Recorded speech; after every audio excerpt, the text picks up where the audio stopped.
자, 이제 오늘의 세 번째 시간이면서 교재 19쪽 제2절 공인중개사 제도 여기 간단하게 정리하고 그다음에 연속해서 24쪽 용어의 정의를 오늘 하겠습니다. 자, 19쪽을 보겠습니다. 공인중개사 제도예요. 이 공인중개사 자격제도가 1985년도에 처음으로 시험을 보게 되죠. 1회 시험을 봅니다. 그런데 공인중개사 자격제도가 도입된 이유가 그거예요. 과거에 공인중개사 자격제도가 없을 때는 부동산에 관련된 전문 지식이 없는 사람이 아무나 다 중개업을 했죠. 그러다 보니까 등기부를 볼 실력도 없는 사람이 중개를 하다 보니까 중개사고가 발생합니다. 그 중개사고가 발생했다는 것은 거래 당사자 중에서 한 사람은 큰 피해를 입는다는 뜻이죠. 근데 그 피해액이 단순하게 과일 몇 개 샀을 때 어이구 괜찮은 줄 알았더니 보니까 맛이 없네 뭐 이런 차원이 아니라 개인으로 입장에서 보면 전 재산에 대한 손해예요. 그 손해를 뭐 보전할 방법도 없다 보니까 안 되겠다. 부동산에 관련된 중개 업무는 부동산에 관련된 전문 지식이 있는 사람만이 중개업을 해야지 순개 사고를 막을 수 있지 않겠느냐라는 측면에서 자격제도가 도입돼서 85년부터 시험을 치게 됐는데 여러분들은 이제 2017년도에 시행하는 제28회 시험에 응시를 하여 합격을 할 거예요. 그럼 공인중개사 자격시험은 시험을 시행하는 국가기관이 있어요. 공인중개사이기 때문에 공인이라는 것은 국가가 인정한 자격이에요. 그러니까 시험을 시행하는 기관은 국가가 되겠죠. 그래서 시험 시행 기관이 누구냐 이거예요. 시험 시행 기관장은 국가일 수밖에 없으니까 원칙적으로 공인중개사 자격시험은 시도지사가 시행을 합니다. 시도지사라는 것은 앞으로 공부하면서 시도지사 하면 시장과 도지사를 말하는데 시장이라는 것은 특별시장과 광역시장을 줄여서는 시장 이렇게 표현하고 도지사는 일반 도지사와 특별자치도지사를 합친 말이에요. 특별자치도지사라는 제주도지사를 말합니다. 그래서 공인중개사법 4조에 공인중개사가 되고자 하는 사람은 특별시장, 광역시장, 도지사, 특별자치도지사가 시행하는 시험에 합격해야 된다. 그러니까 누가 시험을 시행하느냐? 시도지사가 시행한다 이거예요. 그러면 시도지사니까 서울에서 시험을 보는 분들은 서울특별시장이 시행하는 시험에 합격해야지만 공인중개사가 되는 것이고 부산에서 시험 보시는 분은 부산광역시장이 시행하는 시험에 합격해야 된다는 뜻이고 경기도에서 시험을 보시는 분은 경기도지사가 시행하는 시험에 합격해야 된다 그 말이에요. 그러니까 우리나라 16개의 특별시, 광시, 도가 있는데 그 각각의 시도지사가 따로따로 시험 시행 기관에 장이 된다 그 말이에요. 그런데 한 장 넘어가서 20쪽을 보게 되면 예외적으로 국토교통부 장관이 직접 시험을 시행할 수도 있다 해놨어요. 국토교통부 장관을 제가 줄여서 국장이라고 쓰겠는데 예외적으로 국토교통부 장관이 시험을 시행할 수도 있습니다. 즉 국토교통부 장관은 공인중개사 자격시험의 균형 유지 등을 위해서 필요하다고 인정하면 직접 시험 문제를 출제하거나 직접 시험을 시행할 수도 있습니다. 그런데 국토교통부장이 직접 시험을 시행을 하고자 할 때는 사전에 공인중개사 정책심의위원회라고 있어요. 이건 좀 이따 하는데 공인중개사 정책심의위원회에서 올해는 시도지사가 시험을 시행하지 말고 국토교통부 장관이 직접 시험을 시행하세요라는 사전 의결이 있다면 그때는 예외적으로 국토교통부 장관이 직접 시험을 시행할 수도 있습니다. 그런데 1회 시험부터 27회 시험까지 단 한 차례도 국토교통부 장관이 시험을 시행한 적은 없었어요. 전부 시도지사가 시험을 시행했죠. 근데 여러분이 생각할 때는 아니 공인중개사 시험은 시험 보는 날짜가 하루고 그리고 전국도 같은 날이고 시험 문제도 다 같으니 국토교통부 장관이 시행하는 것처럼 오해할 수도 있습니다. 그렇지만 단 한 차례도 장관이 시행한 적은 없고 시도지사가 따로따로 시험을 시행했고 다만 국토교통부 장관은 전국의 시험을 보는 같은 날짜고 문제가 같으니까 총관리 감독만 장관이 하고 있었습니다. 그래서 여러분들이 시험에 나중에 문제들 이의를 건다면은 이 시도지사에게 이의 제기를 하게 되는 것이죠. 그런데 동그라미 3번을 봤더니 시험에 위탁 실시라는 게 있어요. 이건 무슨 말이냐? 위탁이란 말은 하청을 준다 이거예요. 시도지사가 시험을 시행하면 시도지사가 시험 시행기관장이고, 국토교통부 장관이 직접 시험을 시행하려면 국토교통부 장관이 시험 시행기관장인데, 이와 같은 시험 시행기관장이 시험 업무의 일부를 하청 줄 수 있어요. 이를 시험 업무의 위탁이라고 합니다. 위탁. 자, 그래서 위탁하면 하청을 줬다고 말해요. 그러면 어떤 업무를 위탁 주냐? 시험을 보려면은 고사장 가야죠. 고사장은 아마 고등학교를 빌릴 거예요. 고등학교를 시험장으로 빌리는 일. 그리고 시험장에 가면은 막 감독관이 와서 시험지를 또 나눠줄 거예요. 감독관을 배치하고 시험 문제를 나눠주는 일. 시험 끝나면 시험 문제지는 가져가라고 해요. 근데 답안지는 내야죠. 그 답안지를 수거하는 일. 그리고 시험을 언제 볼지를 공고하는 일. 이런 일들을 하청을 줄 수 있는데, 이를 시험 업무를 위탁한다 해요. 그럼 시험 업무를 누구한테 위탁하느냐? 위탁을 세 기관 중에 선택할 수 있어요. 그 중에서 보면은 뭐 시험에 위탁 실시해 놓고서 어디냐? 공인중개사 협회에 위탁할 수 있다 해놨어요. 공인중개사 협회라는 것은 개업 공인중개사들이 만든 친목단체를 말합니다. 여러분들도 친하신 분들이 친목 모임 만들죠. 개업 공인중개사들도 역시 친목 모임을 만들었고, 그 친목 모임의 이름을 공인중개사 협회, 줄여서 협회라고 하는데, 이 협회에다가 니들이 시험 장소 대신 빌려라. 그리고 시험 감독관도 너희들이 배치해라. 이런 일을 하청 줄 수 있죠. 그 다음에 공기업에 위탁할 수도 있어요. 공기업이라는 것은 국영기업을 말합니다. 우리가 보통 누구 공기업에 이번 취직했대, 와 축하한다 하잖아요. 그게 공기업 하면은 무슨 공사를 의미하는 거예요. 한국토지주택공사, 이와 같은 공사, 한국전력공사, 뭐 이런 공사를 공기업이라고 합니다. 또는 이제 준정부 기관에 위탁할 수도 있어요. 준정부 기관이라는 것은 공단을 말합니다. 구로공단 이런 데를 말하는 것이 아니라, 뭐 예를 들면 한국산업인력관리공단, 법률구조공단, 이와 같은 공단체를 준정부 기관이라고 합니다. 이와 같은 기관 중에 니들이 대신 시험 인쇄, 배포, 감독관 배치하라, 이런 일을 하청 줄 수 있다 이거죠. 최근에는 계속 준정부 기관에 시험 업무가 위탁되어 있고, 준정부 기관 중에서도 작년 같은 경우에는 한국산업인력관리공단이라는 준정부 기관에 시험 업무가 위탁이 돼서 한국산업인력관리공단이 이와 같은 시도지사를 또는 국토교통부 장관을 대신해서 시험 공고도 하고 감독관도 배치하고 학교를 빌리는 일을 대신하고 있었죠. 예. 자, 그다음에 이제 응시 자격이 있습니다. 이와 같이 시도지사가 시행하는 시험 또는 국토교통부 장관이 시행하는 시험에 응시를 하려면 응시자가 있어야 되는데, 이 응시할 수 있는 사람이 응시 자격이 있는 자도 있고 응시 자격이 없는 사람도 있어요. 그럼 응시 자격이 원칙적으로는 제한이 없기 때문에 원칙적으로는 누구든지 다 공인중개사 자격 시험에 응시할 수 있습니다. 그러니까 미성년자도 응시할 수 있어요. 미성년자란 만 19세가 되지 아니한 자를 말합니다. 금치산자도 시험에 응시하여 합격하면 자격 취득합니다. 금치산자를 여러분이 앞으로 민법 공부하면서는 2013년도부터는 금치산자를 피성년 후견인 이렇게 명칭이 바뀌었는데, 우리는 통상 생또라이를 금치산자라고 합니다. 한정치산자도 시험에 응시하여 합격하면 자격 취득할 수 있습니다. 우리는 또라이를 말합니다. 파산자도 응시할 수 있습니다. 파산자라는 것은 알거지입니다. 또는 교도소에 수감 중인 스타, 교도소에 수감 중인 사람도 원칙적으로 시험에 응시할 수 있고, 스타라는 건 그냥 전과자라고 표현하겠습니다. 방금 전에 교도소에서 방금 전에 석방되신 분, 이런 조폭들도 시험에 응시할 수가 있습니다. 또한 우리나라 사람뿐만 아니라 외국인도 시험에 응시할 수 있습니다. 이런 사람들도 다 시험에 응시할 수가 있으므로 원칙적으로 공인중개사 자격 시험에 응시함에 있어서는 특별한 제한이 없다 이거예요. 합격하면 공인중개사로 인정하겠다 이거예요. 그렇지만 미성년자는 아직 나이가 어려. 12살 먹은 어린 친구가 합격했어요. 그런데 바로 중개업에 종사시키면 말도 잘 못하는 아이가 거래 당사자 사이에 껴들어서 흥정을 제대로 할 능력이 부족하죠.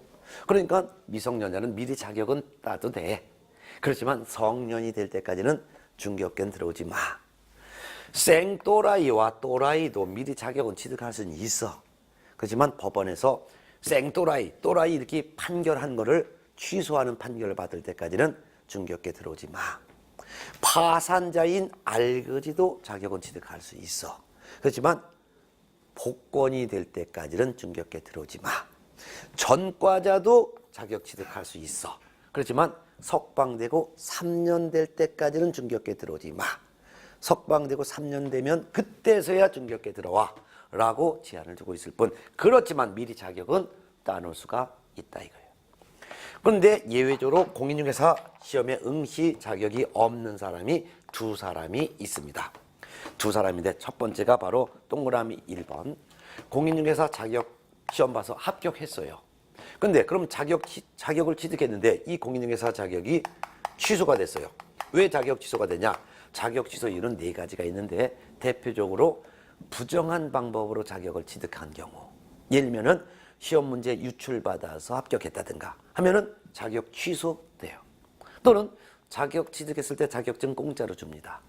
그렇지만 이 자격증을 그대로 갖고 있는 건 누가 모르지 않아.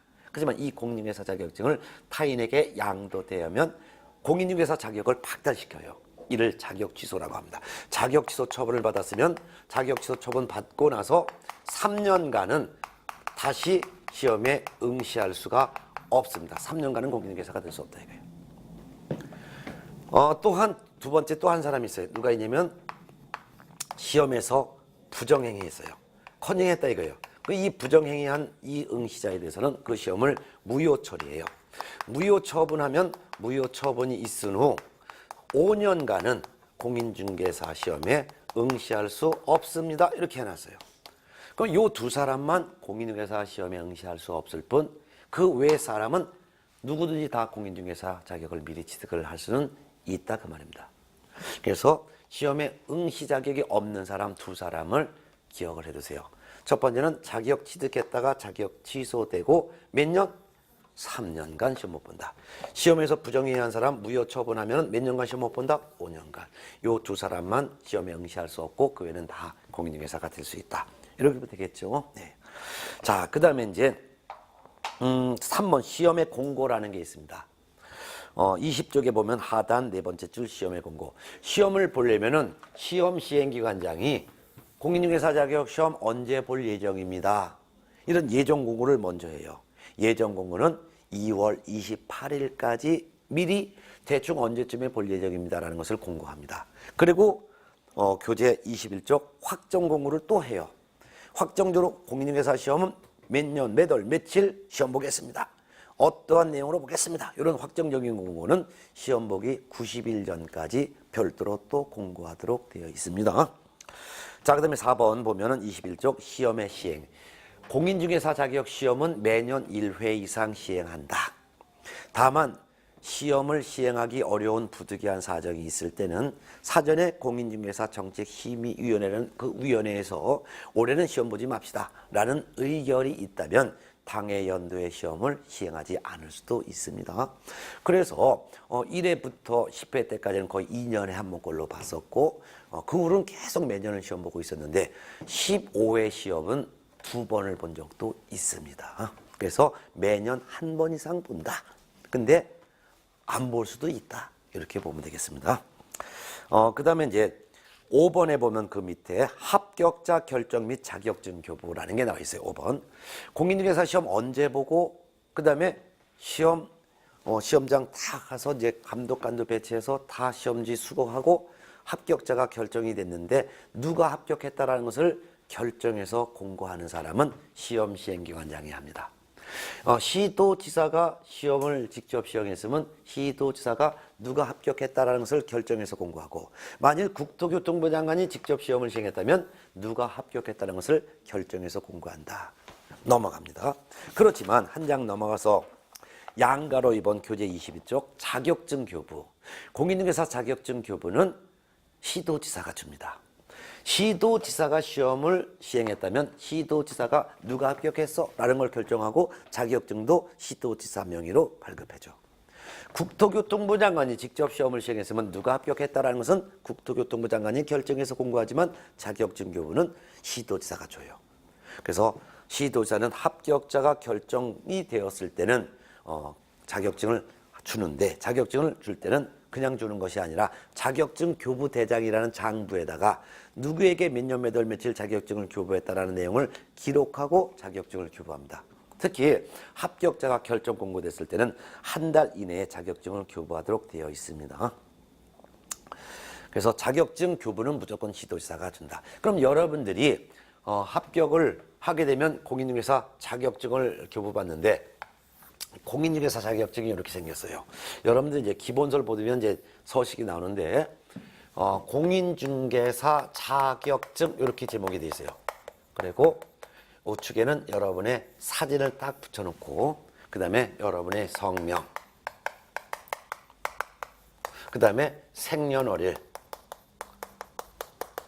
이렇게 나와 있고, 위 사람은 2017년도에 시행한 제28회 시험에 합격하여 자격을 취득하였음을 증명합니다 라고 해서 자격증을 주는 거예요. 그리고 여러분의 주소지가, 우리 친구 주소가 어디에 돼 있지 지금? 서울특별시 동작구인가? 구로구 개봉동. 그러면 서울특별시장 명의로 자격증이 나가요. 그래서 2017년도 12월 5일 서울특별시장 해놓고 서울특별시 직인을 찍인 이 자격증을 교부한다 이거예요. 그래서 누가 합격했는지를 결정해서 공고하는 일은 시도지사가 시험을 봤으면 시도지사가 합격자 결정 공고하고 자격증도 시도지사가 준다. 근데 국토교통부 장관이 직접 시험을 시행했으면 국토교통부 장관이 누가 합격했다는 것을 결정해서 공고하지만 자격증 교부는 시도지사가 준다. 특히 자격증 교부는 합격을 했으면은 합격자가 합격됐다는 것을 결정해서 공고가 됐죠. 결정 공고하고 나서 한 달 이내에 시도지사 명의로 자격증이 발급된다. 이해됐습니까? 자격증 받을 때는 돈 안 됩니다. 그 이유가 시험에 응시하려면 응시자는 응시수수료를 납부하게 돼 있어요. 응시수수료를 1차, 2차를 같이 볼 때는 약 한 28,000원 정도 내외. 뭐 1차는 면제받아서 2차만 보는 사람이라면 또는 1차만 본다든가 하면은 한 15,000원 내외. 그 정도 응시수수료를 납부하여 응시했기 때문에 합격하면은 자격증은 공짜로 준다. 이렇게 이해하면 되겠죠. 그럼 이 공인중개사 자격 취득했으면 자격증을 사용을 해도 되고 사용하지 않아도 됩니다. 그래서 자격증을 사용할 의무가 없습니다. 그리고 공인중개사 자격 취득했는데 사용을 하지 않고 10년, 20년 지났다 하더라도 공인중개사 자격은 그대로 인정합니다. 그러니까 운전면허처럼 몇 년마다 갱신하고 이런 제도가 없습니다. 그러니까 한번 자격 취득했으면 죽을 때까지 그냥 자격 취소 처분받지 않는 한 죽을 때까지 공인중개사 자격은 인정합니다. 저도 공인중개사 자격에서는 여러분보다 선배입니다. 저도 공인중개사 자격을 취득한 지가 한 14년 가까이 됩니다. 그러면 저도 자격은 취득했지만 자격증 제 서랍에 그대로 있는데, 그렇지만 그대로 공인중개사 자격은 그대로 인정하고 있죠. 그럼 자격증을 사용할 의무는 없기 때문에 사용해도 되고 사용하지 않아도 상관은 없다. 그럼 자격증을 사용을 하면은 어떻게 사용하는지를 용어에 정의서 하겠지만, 자격증을 갖고 중개업 등록을 할 수도 있고, 예? 자격증을 갖고 중개업소에 취직할 수도 있어요. 중개업소에 취직을 소속이라고 표현합니다. 그럼 자격 취득하여 등록이 되면 개업 공인중개사가 된 거죠.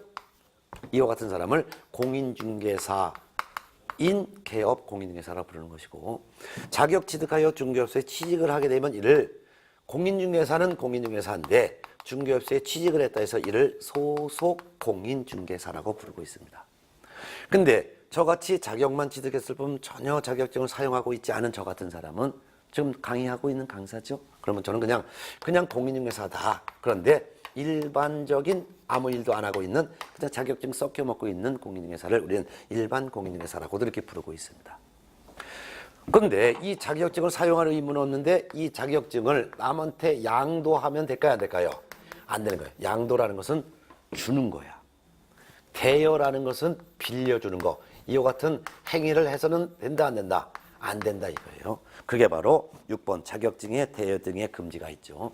그래서 양가를 1번 양도 대여 등의 금지.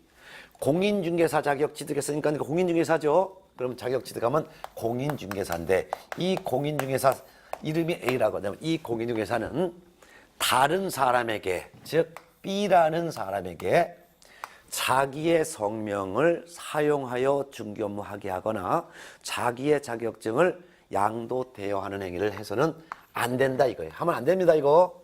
예? 네.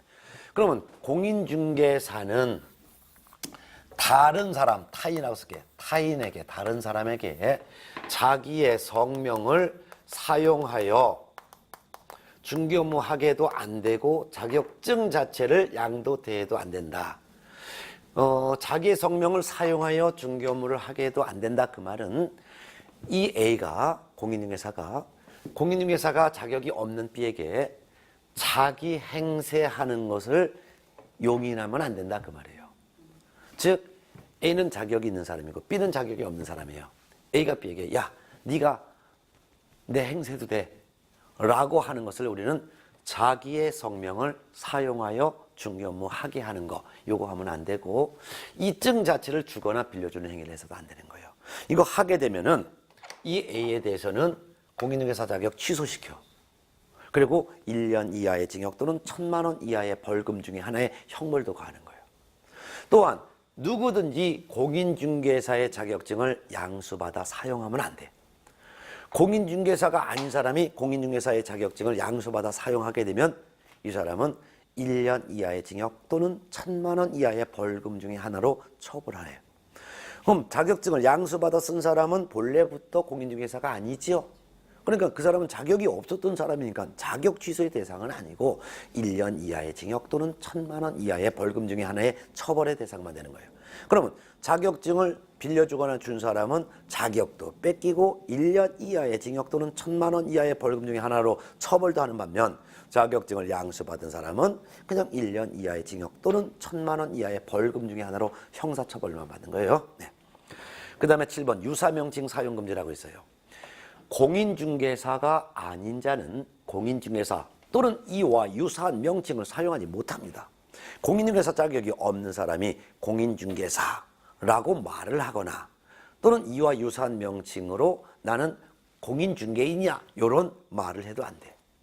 이와 같은 것은 말로 해도 안 되고 명함이라든가 어떤 문서를 통해서 표시해도 안 돼요. 그래서 공인중개사 자격이 없는 사람이 명함에다가 부동산 카페, 공인중개사 사무소 카페 대표 뭐 이런 걸로 쓰게 되면 이 사람이 공인중개사 자격이 있는 것으로 오인할 수 있죠. 그러니까 공인중개사 자격이 없는 사람은 말로 공인중개사 또는 이와 유사한 명칭을 써도 안 돼. 또는 문서로서 또는 명함으로서 이와 같은 명칭이나 유사 명칭을 사용해도 안 돼. 자격이 없는 사람이 이와 같은 명칭 또는 유사 명칭을 쓰게 되면 1년 이하의 징역 또는 1,000만 원 이하의 벌금에 처벌받습니다. 그 다음에 제3절 공인중개사 정책 심의위원회라는 게 있어요. 아까 공인중개사 자격시험은 원칙은 시도지사가 시행한다 그랬죠. 근데 공인중개사 정책 심의위원회에서 올해는 시도지사가 시험을 시행하지 말고 국토교통부 장관이 직접 시험을 시행하세요라는 심의위원회 의결이 있을 때는 이때는 국토교통부 장관이 직접 시험을 시행할 수도 있다 그랬죠.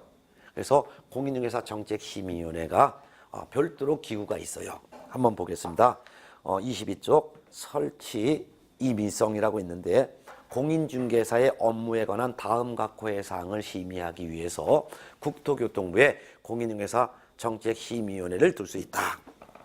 자, 이거 보세요. 국토교통부가 있습니다. 우리나라 행정부 중에서 국토교통부가 있는데 그 국토교통부 요 산하에 별도로 공인중개사 정책심의위원회, 줄여서는 심의위원회라고 하는데 이 심의위원회라는 별도의 조직을 둘 수가 있어요. 그럼 심의위원회는 어떤 내용을 회의하려고 심의위원회를 국토교통부 산하에 별도로 둘 수 있느냐. 오른쪽에 보면 음영 박스에 있죠. 네, 외우려고 하지 말고 그냥 이해하면 돼요. 뭘 심의하느냐. 여기서 심의회 회의하고 심의를 하는데 뭘 하느냐. 일단 공인중개사 자격 시험에 관련된 사항, 공인중개사 자격 시험 등 자격 취득에 관련된 사항을 심의합니다. 즉 올해 공인중개사 시험 볼까 말까, 시험을 본다면 올해 몇 명 합격시킬까, 이런 것을 회의할 목적으로, 또는 부동산 중개업을 좀 더 어떻게 하면 육성시킬지 이런 걸 회의하기 위해서, 또한 중개보수를 변경하기 위해서. 중개보수를 변경한다는 것은 지금은 주택이 아닌 부동산에 대한 중개보수는 거래금액의 0.9% 범위 안에서 받도록 했어요. 이 보수가 너무 적으면 좀 보수를 좀 올려주자. 보수가 너무 많아서 의뢰인들인 팔고 사는 사람들이 너무 중개보수가 너무 많아서 그러면 좀 보수율을 좀 낮추자. 이런 것을 회의하기 위해서. 그 밖에 손해배상 책임의 보장에 관한 사항. 손해배상 책임의 보장이라는 것은 보험 가입 금액이에요. 보험. 개업 공인중개사가 중개업을 하다가 의뢰인에게 잘못 중개하여 손해를 발생시켰으면 배상해야죠. 그런데 지금 현재는 공인중개사인 개업 공인중개사는 1억 원 이상의 보증을 설정하고 그 보험 등을 가입해야 돼. 근데 그러면 1억 원을 가입했으면 이 개업 공인중개사가 매수인에게 물건을 잘못 설명하여 5억 원의 재산적 손해를 발생시킬 수도 있죠. 그러면은 개업공인중개사가 아무것도 가진 게 없다 하더라도 보험회사에서 1억 원까지는 보험으로 배상해 줄 수 있도록 해라 이거예요. 그럼 나머지 4억 원은 어떻게 돼? 개업공인중개사 자기 돈으로 또 배상해야지. 근데 개업공인중개사가 가진 돈이 없으면은 의뢰인은 뭐 보험금 1억 받고 끄실 수밖에 없잖아요.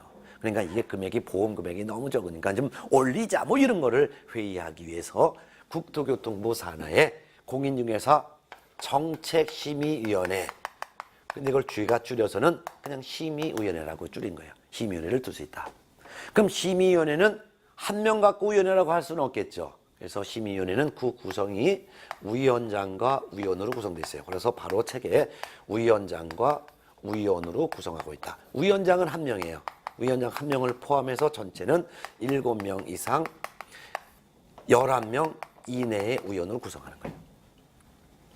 그러면 위원장이 한 명이면 위원은 최소 6명, 최대 10명 이렇게 된다는 거죠. 이와 같은 위원장과 위원으로 구성되는데 이 위원장은 누가 위원장이냐면 국토교통부는 장관이 있지만 장관 밑에 차관이 있어. 차관은 2명이에요. 국토에 관련된 업무를 관장하는 차관이 있고 교통에 관련된 업무를 관장하는 차관이 있는데 국토에 관련된 업무를 관장하는 차관이 바로 국토교통부 1차관이고 교통에 관련된 업무를 관장하는 차관이 2차관인데 국토교통부 제1차관이 자동적으로 공인중개사 정책심의위원회 위원장이 되는 거예요. 그럼 이 심의위원회 위원장은 임기라는 것이 몇 년이다라고 할 수가 없는 거예요. 왜? 국토교통부 1차관직에 있는 한은 그대로 심의위원회 위원장직을 겸직을 하는 거예요. 그런데 이 심의위원회 위원은 적게는 6명, 많게는 10명 요 사이로 구성이 되는데 이거는 국토교통부 장관이 임명해요. 국토교통부 장관이 임명하거나 위촉을 하게 되는 거죠. 어떤 사람에서 임명 위촉하냐면은 여러 직종에 있는 사람이에요. 대학 교수, 변호사, 공인회계사, 부동산 관련 전문가, 뭐 그 밖에도 시민단체에서 추천한 사람 등 여러 직종에 있는 사람들 중에서 국토교통부 장관이 당신이 공인중개사 정책심의위원회 위원이 돼주세요 라고 위촉을 하거나 또는 뭐 임명을 하게 되는 거죠. 그럼 이와 같은 심의위원회에서 심의회의를 하려면은 일단 회의를 하려면 재적의원 과반수가 출석을 해야 돼. 과반수가 출석을 해야지만 회의가 열려요. 만일 전체 위원장과 위원을 포함해서 만일 11명이 전체 위원장과 위원 숫자라면 과반수가 출석을 해야지만 회의가 열린다 이거예요. 그럼 11명의 과반수는 몇 명이에요? 11명의 반수를 초과해야 된다 이거예요. 11명의 반수는 몇 명? 5.5명. 5.5명을 초과해야 되니까 몇 명은 출석해야지만 6명 이상은 출석을 해야지만 회의가 열린다 그 말이에요. 그럼 6명이 출석을 해서 회의가 열렸어요. 그리고 회의하죠. 그래서 의결을 하는 거예요. 의결. 즉 결정을 한다는 거예요. 회의하여 결정을 했다 이게요. 회의에서 결정을 하려면 출석한 숫자의 과반수가 찬성을 해야 돼. 과반수가 찬성을 해야지만 의결이 이루어져. 그럼 6명의 반수는 몇 명? 반수는 3명. 6명의 반은 3명. 근데 3명을 초과해야 돼. 그러니까 몇 명이 찬성을 해야 되는 거야? 4명은 찬성을 해야지만 의결이 이루어진다 이거예요. 그럼 의결을 된 거는 회의한 게 요거 같은 걸 회의한 거잖아요. 즉 시험에 관련된 사항도 회의했고 또한 그밖에 보수를 변경하는 것도 회의했고 그 다음에 뭐 보험 가입하는 금액도 여러 가지 회의했잖아요. 이와 같은 그 중에서도 요 공인중개사 시험 등 자격 취득에 관련된 사항 요거 하나 시험에 관련된 거 요거 하나는 무조건 시도지사가 따를 의무가 있는 거예요. 준수 의무가.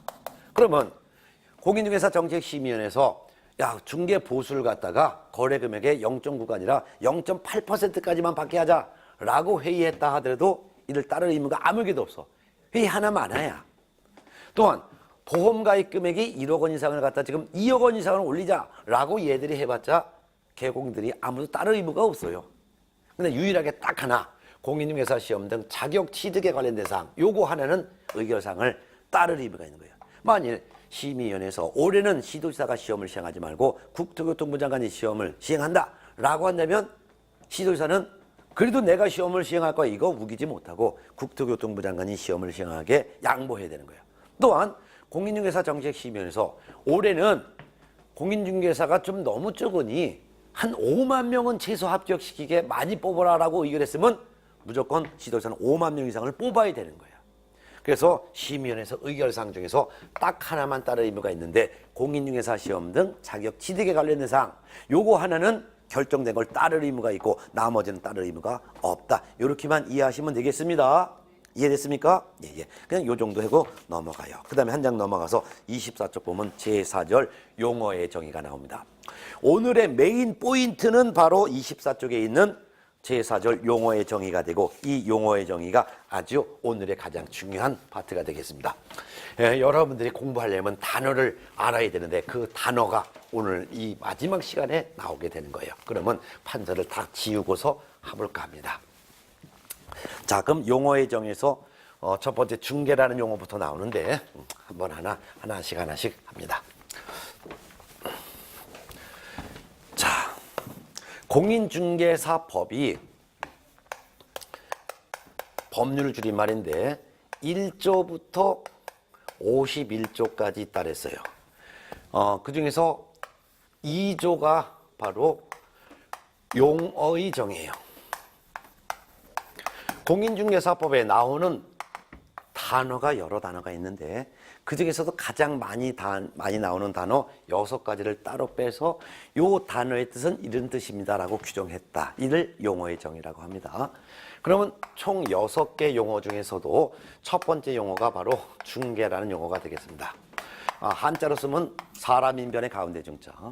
사람들 사이에 끼어들어서 소개하고 알선하는 것을 한자로 쓴 거예요. 자, 그럼 이 중개라는 용어를 봤더니 정의가 바로 나와 있어요. 정의를 봤더니 중개라 함은 중개 대상물에 대하여 중개, 흥정이고 대상이 되는 물건. 흥정의 대상이 되는 물건은 결국 부동산을 말하는 거예요. 그래서 부동산에 대하여 거래 당사자 간에 그 말은 거래 당사자 사이에 끼어들어서 뭘 하느냐? 매매, 교환, 임대차 그 다음에 단어가 나와요. 그 단어가 무슨 조사가 나와요? 그 밖에라는 조사가 나옵니다. 그 밖에 권리의 득실 변경에 관한 행위를 득실 변경에 관한 행위를 뭐 하는 거냐? 알선하는 것을 말한다.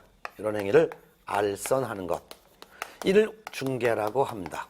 알선한다는 것은 흥정 붙여주고 교섭해주는 것을 알선하죠.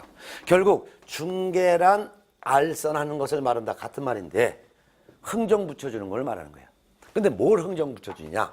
부동산이라는 물건에 대해서 거래 당사자 간에 끼어들어서 매매가 되도록 흥정 붙여주거나 교환, 바꾸는 거예요. 교환하도록 흥정 붙여주거나 임대차, 빌려주는 것을 임대차라고 하죠. 빌려주도록 알선하거나 그 밖에 또 있다. 그 밖에 권리의 득실 변경에 관한 행위를 그 밖에 권리의 득실 변경에 관한 행위라는 것은 그 밖에도 다른 거래를 그 말에 다른 거래를 흥정 붙여주는 것을 알선이라고 한다. 자, 앞으로 공부하면서 그 밖에라는 조사가 자주 나오게 될 거예요. 여러분 초등학교 때, 중학교 때 그 밖에라는 말 조사 배웠죠? 그래서 주어, 수어 이렇게 공부하면서 그 중에서도 그 다음에 접속사도 있고 부사도 있고 이런 걸 배웠잖아요. 근데 이 조사가 있어요. 조사라는 것은 문장을 보조해주고 받쳐주는 그런 품사를 조사라고 하는데 그 밖에라는 조사가 문장과 문장 사이에 있으면 요 앞에 있는 문장은 뒤에 있는 문장의 대표적인 예가 돼요. 그러니까 권리의 득실 변경에 관한 행위의 대표적인 예가 매매거래, 교환거래, 임대차 거래가 있고 그 밖에도 다른 거래가 또 있다 이거죠. 다른 예를 들어볼게요. 쌀, 보리, 그 밖에 곡식 하면 곡식의 대표적인 예가 쌀과 보리가 있는데 쌀, 보리뿐만 아니라 다른 곡식도 또 있다 이거죠. 소, 돼지, 그 밖에 가축하면 가축의 종류는 소, 돼지도 있지만 그게 대표적인 거고 그 외에 또 다른 가축도 있다 그런 뜻이에요. 그래서 권리의 득실 변경에 관한 행위란 거래를 말하는데 그 거래는 매매거래, 교환거래, 임대차 거래가 있고 그 밖에 또 다른 거래, 예를 들면 전세거래, 저당권 거래 등 다른 거래도 있죠. 이런 거래를 알선하는 것을 말하는 거예요. 알선한다는 것은 흥정 붙여주고 교섭해주는 거. 특히 여러분 이제 민법을 앞으로 이제 공부하면은 권리의 득실 변경 이거부터 시작을 하게 될 거예요. 그러면 권리의 부동산에 대한 권리는 여러 가지 권리가 있는데 취득을 줄임말이에요. 취득을 줄임말, 실은 상실을 줄임말이에요. 부동산에 관련된 권리가 취득 또는 상실하는 것을 변경이라고 표현한 거예요. 그러면 매매라는 거래가 이루어졌다고 생각해봐요. 그럼 매도인은 지부동산 소유권이라는 권리가 상실하고 매수인은 매도인의 부동산에 대한 소유권이라는 권리를 취득하는 변경이 이루어지죠. 교환 거래가 이루어지면 교환 당사자는 내 부동산을 상대방에게 주니까 소유권 상실. 그렇지만 상대방은 내 부동산 소유권 취득. 그 대신 반대로 그 상대방은 그 부동산을 나한테 주니까 소유권 상실, 나는 취득. 이런 권리의 득실 변경이 일어나죠. 임대차라는 거래가 이루어지면 임대는 지부동산인데 사용 못하고 임차인이 사용할 수 있는 권리를 취득하죠. 그래 안 그래? 전세권 거래가 이루어지면 전세권 설정을 한 그 건물주는 지 건물 사용하지 못하고 전세금을 받아. 그 대신 전세권자가 전세권 설정자의 건물을 사용하고 그 기간이 끝나면 그대로 목적물을 인도해 줄 의무를 부담하죠. 저당권 거래가 이루어져 봐요. 그러면 내가 돈을 한 5억이 필요해. 근데 은행 가서 돈 꿔달라니까 은행에서는 돈 안 꿔줘. 그러니까 네가 돈 안 갚으면 어떻게 할 거야? 그럼 제가 돈 안 갚으면 제 아파트를 은행에서 그냥 팔아 먹으세요. 이렇게 아파트를 담보 제공하겠죠. 그러면 아파트와 같은 부동산을 담보 제공하고 돈을 빌리는데 채무자인 내가 돈을 안 갚으면 은행이라는 저당권자가 지 마음대로 경매 처분할 수 있는 권리를 넘겨주는 권리를 저당권이라고 하는 거예요. 그러면 저당권이라는 거래가 이루어지면은 저는 돈 갚아야지. 나중에 돈 꼬았으니까 안 갚으면 은행은 채무자인 저의 아파트를 마음대로 경매 처분할 수 있는 권리가 있기 때문에 나는 처분권이 상실되고 처분권은 은행이 취득하는 권리의 득실 변경이 일어나는 거예요.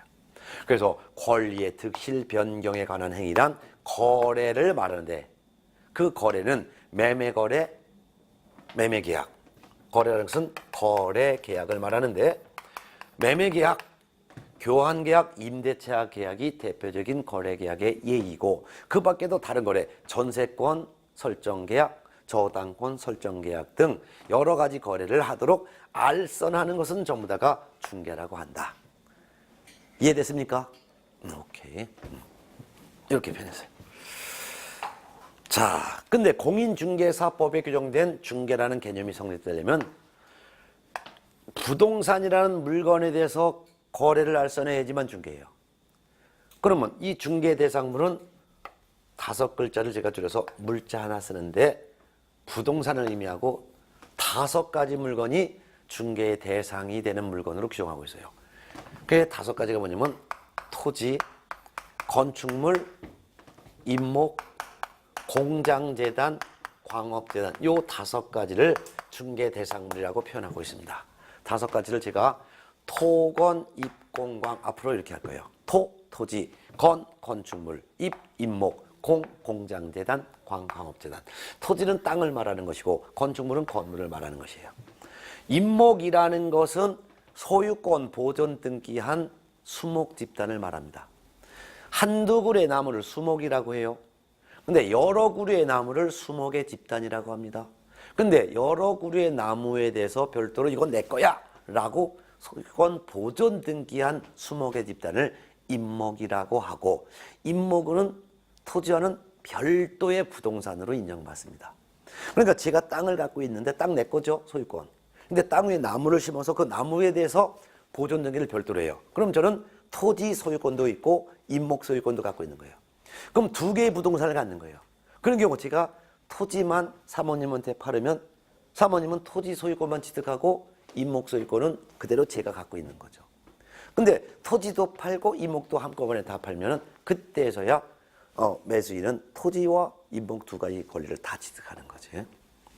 그 다음에 공장재단과 광업재단은 둘 다 공통적으로 재단이라고 들어가 있는데 재단이라는 것은 재산 덩어리를 등기한 거예요. 여러 개의 물건을 묶어서 하나의 권리로 보존 등기한 재산 덩어리, 이게 바로 재단이란 말인데 공장재단이란 공장을 운영하려면 여러 개의 물건이 필요해.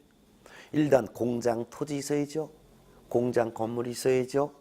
공장을 운영하려면 기계도 있어야죠. 이런 거를 묶어서 하나의 권리로 보존 등기한 재산 덩어리를 공장재단. 광업재단이란 광산업을 운영하기 위해서 필요한 여러 개의 재산 덩어리를 묶어서 하나의 권리로 등기한 거.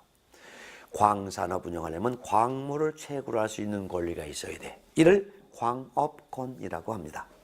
광업권도 있어야 되고 광산 토지도 있어야 되고 땅속에 광물을 채굴하고 내려가기 위해서 궤도 갱도도 있어야 되고 땅속에서 광물을 채굴하는 기계도 있어야 되고 채굴된 광물을 상품화시키기 위한 공장 건물도 있어야 되고 이런 것들을 필요한데 이런 거를 묶어서 하나의 권리로 보존 등기한 재산 덩어리를 광업재단이라고 부르고 공장재단과 광업재단은 여러 개의 물건을 묶어서 등기해서 하나의 권리로 인정했기 때문에 처분하려면 함께 처분해야지 분리해서 처분하지 못하도록 했습니다. 이와 같은 토건 입공광을 중개 대상물이라고 하고 요 5가지 물건에 대해서 거래 당사자 사이에 끼어들어서 거래 계약을 알선하는 것을 전부 중개라고 한다. 이해됐습니까? 예. 자, 그 다음에 이제 2번째 공인중개사라는 용어가 나옵니다. 공인중개사라 하면 이 법에 의한 공인중개사 자격을 취득한 자를 말합니다. 공인중개사 자격을 취득한 자를 전부 공인중개사라고 하는데 그 앞에 뭐라 되면 이 법에 의한 이렇게 돼 있어요. 이 법에 의한 그 말은 공인중개사법 규정에 따라 자격을 취득한 자. 그러니까 우리나라 특광도지사 즉 시도지사가 시행한 시험에 합격하거나 또는 국토교통부 장관이 시행한 시험에 합격하여라는 말이에요. 자격 취득한 자를 공인중개사라고 합니다. 외국도 공인중개사 자격제도가 있습니다. 미국도 공인중개사 자격제도 있습니다. 그렇지만 외국에서 취득한 자격은 공인중개사로 인정하지 않습니다. 우리나라에서는 전혀 쓸모 없습니다. 미국 공인중개사 자격 우리나라에서 쓸모 없습니다. 변호사, 미국에서 변호사 자격 땄다. 미국에서 공인회계사 자격 땄다. 미국에서 무슨 뭐 투자관리사 자격 땄다. 다 필요 없는 겁니다. 뽀대용입니다. 즉 자랑거리일 뿐 전혀 우리나라에서는 쓸모가 없습니다. 이해됐습니까? 근데 이 자격을 취득하면 자격증을 준다 그랬죠. 근데 이 자격증을 시도지사가 자격증을 주는데 이 자격증을 사용할 의무는 없다 그랬죠. 근데 사용해도 되고 사용하지 않아도 되는데 자격 취득을 하여 이 자격증을 등록하는 데 사용했으면 개업 공인중개사가 된다 그랬죠. 이를 무슨 개업 공인중개사라 불러요? 공인중개사인 개업 공인중개사라고 부르는 거예요. 공인중개사인 개업 공인중개사, 즉 자격을 취득하여 등록을 한 자. 그 다음에 자격 취득하여 중개업소에 즉 개업 공인중개사에 취직을 할 수 있죠. 취직을 소속이라고 해요. 이를 우리는 뭐라고 부른다? 소속 공인중개사, 즉 공인중개사 자격 취득하여 중개업소에 취직을 한다. 근데 자격증을 전혀 사용하고 있지 않고 썩혀먹고 있으면 이는 우리는 일반 공인중개사라고 부른다 했죠. 네. 자, 그 다음에 세 번째 용어가 바로 중개업입니다. 중개라는 단어에다가 업자 하나를 더 붙여서 중개업이 된 거예요. 업은 사업을 줄임말이에요. 사업을 하는 목적은 영리 목적이죠. 영리 목적으로 사업을 하는 거예요. 중개사업을 줄여서 중개업. 자, 그런데 용어의 정의를 봤더니 중개업이란 뭐라고 했냐면 중개업이란 다른 사람의 의뢰에 의하여 일정한 보수를 받고 중개를 업으로 행하는 것을 말한다. 중개를 업으로 행하는 것. 업이라는 것은 계속 반복을 의미합니다. 앞으로 공부하면서 업이라는 단어가 딱 나오면 업은 계속 반복, 이를 업이라고 표현하고 있다. 이렇게 이해하면 되겠습니다. 그러면 중개업은 다른 사람으로부터 중개해달라는 부탁을 받고 그 부탁을 한 사람으로부터 보수도 받고 중개를 어떻게 하는 거예요? 계속 반복하는 것을 중개업이라고 합니다. 이 중개업은 두 종류의 중개업이 있습니다. 그래서 중개업의 종류는 두 종류의 중개업이 있는데 하나는 등록한 중개업, 하나는 무등록 중개업. 자, 그럼 등록한 중개업이라는 것은 중개사무소 개설 등록을 한 후 다른 사람의 의뢰에 의하여 일정한 보수를 받고 중개를 업으로 하면 이거는 등록한 중개업이에요. 등록한 중개업, 등록한 중개업이 되는 거예요. 근데 등록을 하고서 중개업을 했으니까 이건 법을 지켰죠. 이래서 우리는 적법한 중개업이라고도 표현합니다. 법을 지켰다 이거예요. 그런데 무등록, 등록을 하지 아니하고 중개업을 했어요. 이건 무등록 중개업이에요. 무등록 중개업은 법을 위반했다 해서 이를 위법한 중개업이라고 표현합니다. 그렇지만 등록한 중개업이건 무등록 중개업이건 다 중개업에 해당합니다. 다만 등록한 중개업을 한 사람은 처벌받지를 않는 반면 무등록 중개업을 한 사람은 3년 이하의 징역형에 처하거나 앞으로 이렇게 하면 슬래시 하면 또는 이란 뜻이에요. 또는 이란 말이에요. 또는 2천만 원 이하의 벌금형에 처벌을 할 뿐이죠. 자, 그러면은 중개와 중개업에서 보면 중개업은 다른 사람의 의뢰에 의하여 일정한 보수를 받고 중개를 업으로 하는 게 중개업인데 방금 전에 중개라는 용어를 공부했잖아요. 중개란 중개 대상물, 토건, 이권강 5가지 물건에 대해서 거래 당사자 간에 끼어들어서 매매, 교환, 임대차 그 밖의 권리의 득실, 변경에 관한 행위를 알선하는 게 중개죠. 근데 알선을 업으로 하는 것 하면 그게 바로 중개업이 되는 거예요. 그럼 그대로 중개라는 용어를 여기다 같이 끼워볼게요. 중개업이란, 중개업이란 중개 대상물에 대하여 거래 당사자 간에 매매, 교환, 임대차 그 밖의 권리의 득실, 변경에 관한 행위의 알선을 업으로 하는 것을 말한다 해도 되겠죠. 그래 안 그래요? 중개란 용어를 그대로 대입하고 거기다가 업만 플러스 시키면 되잖아요. 중개란 중개 대상물에 대하여 거래 당사자 간에 매매, 교환, 임대차 그 밖의 권리의 득실, 변경에 관한 행위의 알선을 업으로 하는 것을 말한다. 또 마찬가지가 되잖아요. 그렇죠? 예. 그래서 중개와 중개업은 비슷한 것 같지만 업이란 글자 하나 때문에 완전히 좀 다른데 구분을 이렇게 하시기 바랍니다. 구분을 정리해 드릴게요. 중개나 중개업이 되기 위해서는 전제되는 것은 알선의 대상 물건은 어떤 물건을 알선의 대상으로 해야 되느냐.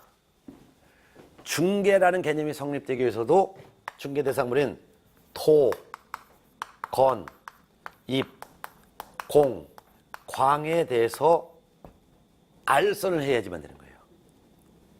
이 물건이 아닌 다른 물건, 자동차에 대한 매매를 알선했다. 이거는 중개라고 표현하지 않는다 이거예요.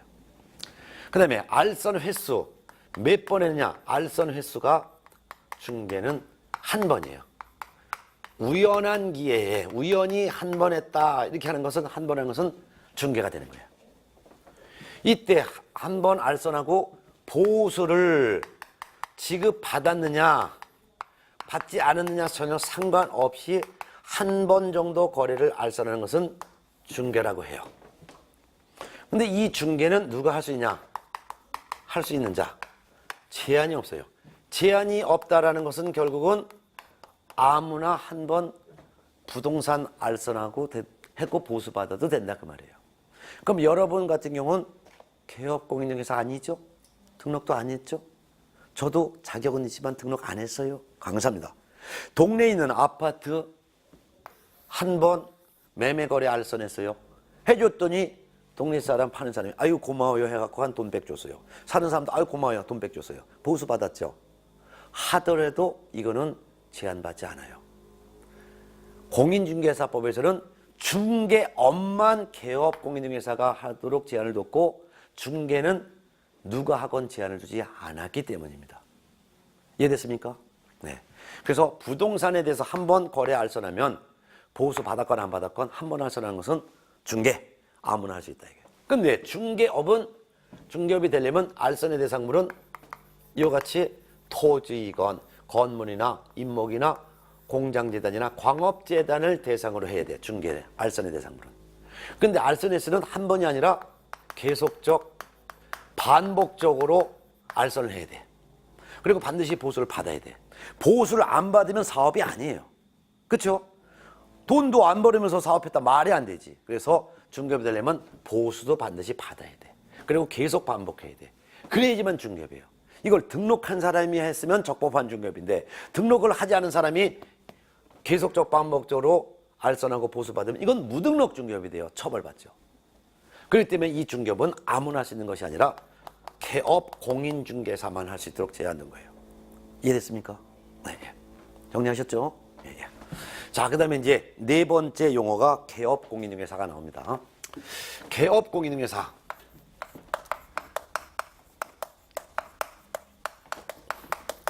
제가 앞으로 강의할 때는 개콩 이렇게 표현할게요. 예전에는 부동산 중개업자를 예전에 중개업자를 지금은 중개업자라고 표현하지 않고 개업 공인중개사라고 명칭이 바뀌었기 때문에 지금 중개업자라는 용어 쓰지 않고 개업 공인중개사라고 합니다. 근데 이 개업 공인중개사란 누구냐? 이 법에 의하여 중개사무소의 개설 등록을 한 자를 말한다. 등록을 한 자를 개업 공인중개사라고 표현하고 있어요. 그래서 등록한 자란 말이나 개업 공인중개사 말이나 똑같은데 줄여서는 제가 개공할 거예요. 근데 이 개업 공인중개사의 종류가 아까 몇 종류가 있다 그랬어요? 3종류. 그래서 3종류의 개공이 있는데 일단 첫 번째를 봤더니 교재 양가로 2번 개업 공인중개사의 종별 해놨어요. 종별이란 개업 공인중개사의 종류를 구별했다 이거예요. 동그라미 1번 봤더니 법인인 개업 공인중개사 가로 열고 중개법인 이렇게 돼 있죠? 네. 몇 페이지에 있어요? 25페이지 하단 밑에서 5번째 줄 보면 동그라미 1번 법인인 개업 공인중개사 있어요. 법인 개업 공인중개사란 법인 설립 등기를 마친 후 중개사무소 등록까지 한 회사를 말한다.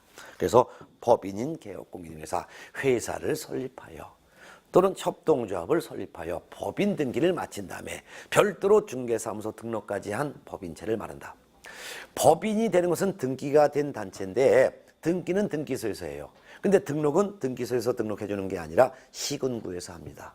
그렇기 때문에 먼저 등기소에 가서 상업 등기를 해요. 여러분 그 시청역에 보면은 전철역 서울시청역에 보면은 덕수궁이 있어요. 덕수궁에 보면 문에 대한문이라고 써 있거든요.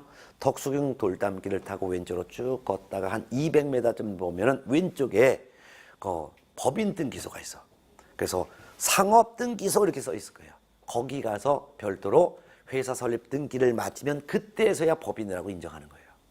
그런 다음에 시군구에 가서 예를 들면은 뭐 동작구에 가서 별도로 중개사무소 등록까지 한 회사, 이를 우리는 법인인 개업공인중개사다 이렇게 보면 되겠죠. 회사다 이렇게 보면 돼요. 한 장 넘어가서 두 번째 동그라미 2번이 공인중개사인 개업공인중개사. 이분은 공인중개사 자격을 취득한 후 중개사무소 등록까지 한 사람. 그 다음에 세 번째 법부칙 6조 2항에 규정된 개업공인중개사.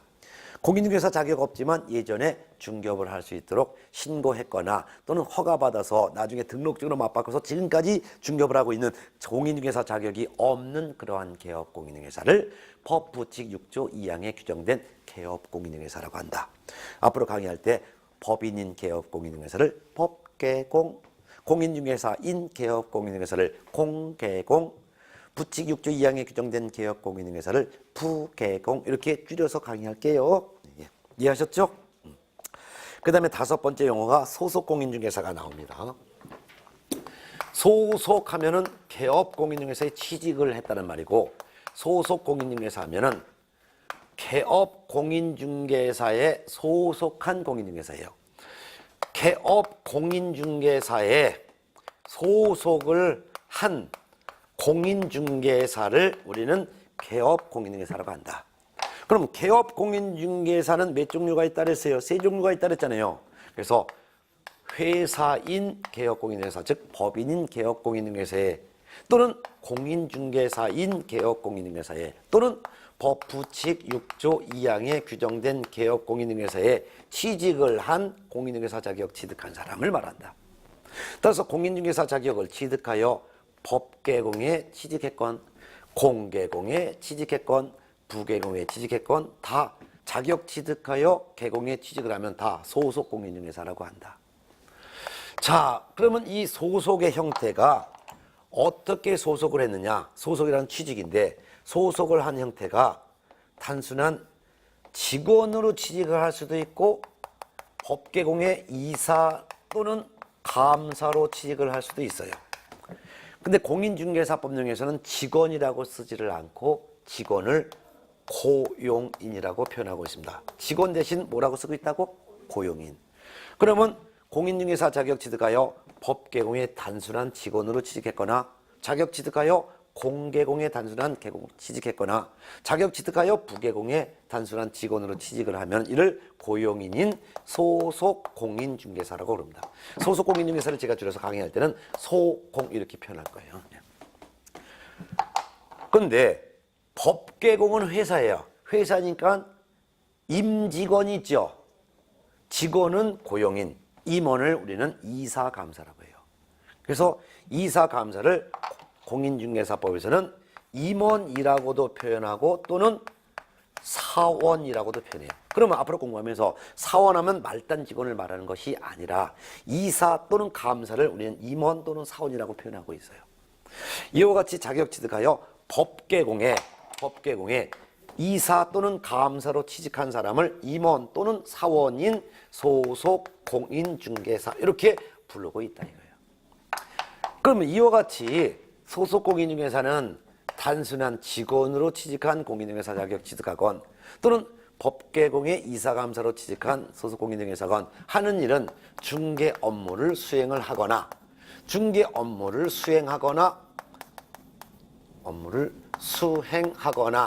또는 개업 공인중개사의 중개 업무를 보조합니다. 보조. 자, 그럼 중개 업무를 수행한다는 것은 개업 공인중개사 대신 물건을 매수인에게 설명하고 계약서를 쓰는 행위를 중개 업무 수행이라고 표현하고 있고, 개업 공인중개사의 중개 업무를 보조한다는 말은 심부름이에요. 현장을 안내해서 부동산을 보여주거나 또는 등기소에 가서 등기부를 발급받아 오는 일을 보조라고 하는데 이와 같은 업무를 소속공인중개사가 할 수 있습니다. 이해됐습니까? 자, 마지막 용어하고 오늘 수업 마칠 건데 6번째 용어가 중개보조원이라고 나와 있습니다. 중개보조원 6번 찾으셨습니까? 예. 정의를 보았습니다. 정의를 읽어봤더니 중개보조원이란 공인중개사가 아닌 자로서 개업공인중개사에 소속되어 중개 대상물에 대한 현장 안내 및 일반 서무 등 개업공인중개사의 중개 업무와 관련된 단순한 업무를 보조하는 자를 말한다. 즉 중개보조원이란 공인중개사 자격 없이 개업공인중개사에 취직을 한 사람을 중개보조원이라고 한다. 그러면 공인중개사 자격 없이 법계공의 직원으로 취직했거나 공인중개사 자격 취득하여 공인중개사 자격 없이 자격을 취득하지 않고 법계공의 단순한 직원으로 취직했거나 공인중개사 자격 취득하지 않고 공계공의 단순한 직원으로 취직했거나 또는 공인중개사 자격 취득하지 않은 상태에서 부계공의 그냥 단순한 직원으로 취직한 사람을 전부 중개보조원이라고 한다.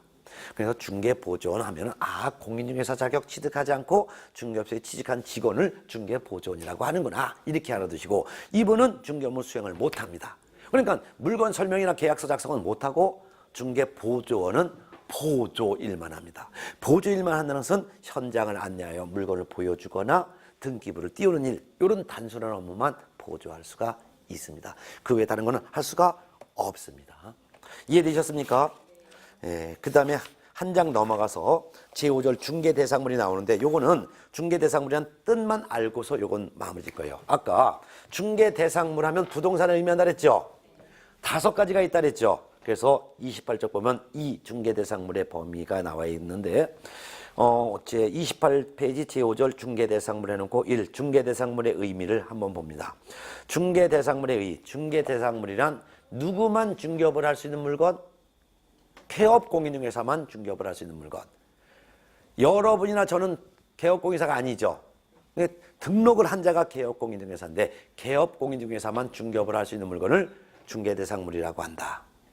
그럼 중개대상물의 종류는 범위가 5가지가 있는데 바로 토, 건, 입, 공광이 있다. 토, 토지, 건, 건물, 입, 입목, 공, 공장재단, 광, 광업재단. 요거를 5가지를 중개대상물이라고 하고 이 5가지 물건은 오로지 개업공인중개사만 중개업을 할 수 있는 물건이다. 여러분이나 저처럼 등록을 하지 않은 사람이 중개대상물에 대해서 한 번 중개하는 건 괜찮지만 계속적 반복적으로 중개하고 보수받으려면 등록을 해야 되는 것이다. 따라서 이 중개대상물은 개공만 중개업을 할 수 있는 물건이다. 중개대상물의 종류는 5가지가 있다. 토, 건, 입, 공방이다. 이해됐습니까? 예, 이런 내용을 공부했습니다. 그러면 여기까지 하고 다음 시간에는 31페이지에 있는 중개사무소 개설 등록 및 결격 사유를 공부할 거예요. 공인중개사 자격 취득했다 해서 바로 중개업을 할 수 있는 건 아니라 그랬죠. 자격 취득했다 하더라도 중개업을 하려면 뭐 하라 그랬어요? 등록. 그래서 다음 시간에는 등록을 하여 개업공인중개사가 되는 방법을 다음 시간에 공부할 거예요. 여러분 제가 합격시켜 드릴게요. 저 믿고 따라오세요. 꼭 자격증 만들어 드릴게. 예, 고맙습니다.